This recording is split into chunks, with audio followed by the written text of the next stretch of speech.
most after? Well, blood group O is the most common amongst South Africans, and that is why we call for it. But over and above that, blood group O is the universal donor. So we find that if we collect more blood group O blood, that we can supply enough blood to the whole country. Why does it seem, Ms. Mahlangu, that year after year we end up having the same conversations about the lack of blood, specifically when it comes to the festive season period? I think it would be ideal if we did have like a sufficient uptake of people who committed to donating regularly. So what does happen over the festive season is obviously we do have lots of accidents on the road from people traveling. So we need to supply more blood consistently. But also our loyal donors who do come often might take vacation or go somewhere where they don't have access to a donation center. So that is also a challenge for us. So I think what we like to do is to continue to communicate. We encourage people to come through and donate blood before they go on vacation so that we can keep our blood stocks up and also recruit new donors. But this has been a bit of an odd year. We are still in the midst of COVID-19. How, if at all, has this pandemic affected your blood supplies? So I think the most significant way that we've been affected is that we've been kept out of schools, universities, and corporates. That's where we frequently conduct most of our drives. So an inability to access these areas has obviously lowered our capacity. So we struggled quite a bit. And I have to say that whenever we did have appeals, we do find that the public does come through, honestly.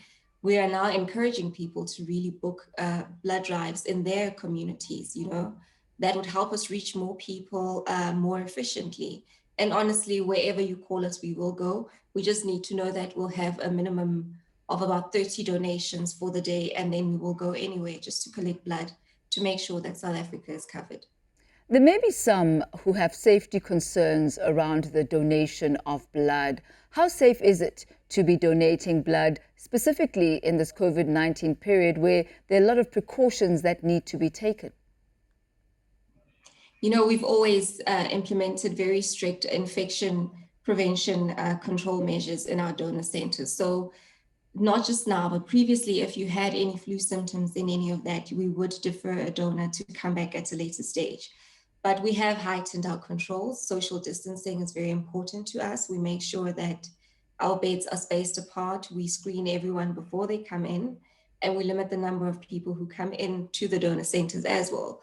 Our staff is also screened on a daily basis when they arrive as well as when they leave. So we are very strict on that. And we are really concerned about the safety of our staff as well as the public. What are the restrictions to donating blood during this time? There are people who have comorbidities and perhaps who have other illnesses as well. Can they still donate? You can still donate if you are feeling healthy on the day, if you have observed the necessary deferral period for COVID-19, which is about 28 days after being tested positive and completely healing and being symptom-free. So if you are between the ages of 16 and 75, you weigh over 50 kilograms, you're in good health and lead a low-risk lifestyle. And if you consider your blood safe for transfusion, you can present for donation. While you're at the donor center, you do undergo a mini medical though. So our staff will be able to tell you if you're healthy enough to actually donate on the day. This includes checking if you're on any medications, if you've previously been to surgery, or if you're planning surgeries. So there's a long list of considerations that we do have. And all of this is done for the donor's safety. You mentioned earlier on that you can donate if you have a low-risk lifestyle. What exactly is a low-risk lifestyle? This includes a variety of things, Tammy. I think we also include, so previously, if you've just previously gotten a tattoo, we will defer you for 3 months, just to make sure that your blood is safe for transfusion. This could open you up for infections. People who operate heavy machinery, if you are coming in and you're going to be working, then this could be risky for you. work-wise. So we would not take blood if you maybe are going to have a shift like that. But also people who are on drugs, maybe who take drugs intravenously, if you share needles, then that's something that we would also be aware of, you know. So that's a couple of those lifestyle related. As you've mentioned, it's so important for you to make sure that the blood that is donated is safe for those who will be receiving it. If you could talk us through the process of ensuring that the blood that you do receive is actually safe for the end recipient. What is the process that the blood goes through after it has been donated? You know, so the process starts at the donation itself. Obviously, we have to make sure that everything is sterile. We use new needles for everything, for every donation rather. So we'll take your blood, we'll make sure that we preserve it safely and at the adequate temperatures to get to the testing station. Once it gets there, it goes through a battery of tests. So this is regardless of whether you've been donating for 50 years or if it's your first donation. Every unit of blood is tested for a variety of infections, including HIV and hepatitis.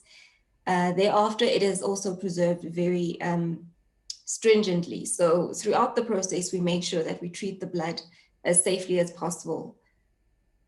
I'd like Therefore, to it all gets. Sorry. So if it so happens that the blood is found not to be fit for future transfusion or usage, how do you dispose of it, or what do you do with that blood then? So we do have a program. First of all, it does include consulting with the person. So if your blood should not be safe for transfusion, one of our doctors will be in contact with you to let you know that, you know what, this is what you're dealing with. You'll be counseled through it, you know, given the tools to deal with that. But we do have safe disposal procedures that we follow for not using the blood. Sometimes it may be used for research, you know, so there are procedures and processes. In the instance that you want to use the blood for research, does the donor have to give consent for that usage? So when you do complete the donor questionnaire, it is listed there that you consent to your blood being used for research purposes as well. We thank you so much for your time this afternoon. So the drive is on. You're calling all healthy South Africans to come through and donate.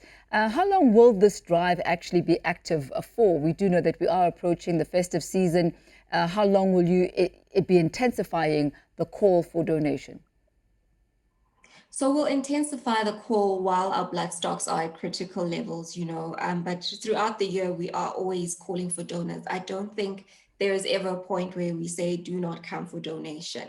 No, we want you to come for donation. And if you do sign up to be a donor, we're hopeful that everyone who does commits to doing this at least 4 times in a year. I'm quite interested in this particular phenomenon. Is there a time period in which the blood has to be used after it has been donated? Yes, so depending on whether we separate the blood into platelets, plasma, or use the red blood cells, there are shelf periods for all the different components of the blood, which is also another reason why we would need people to donate regularly, because there is like a limited shelf life.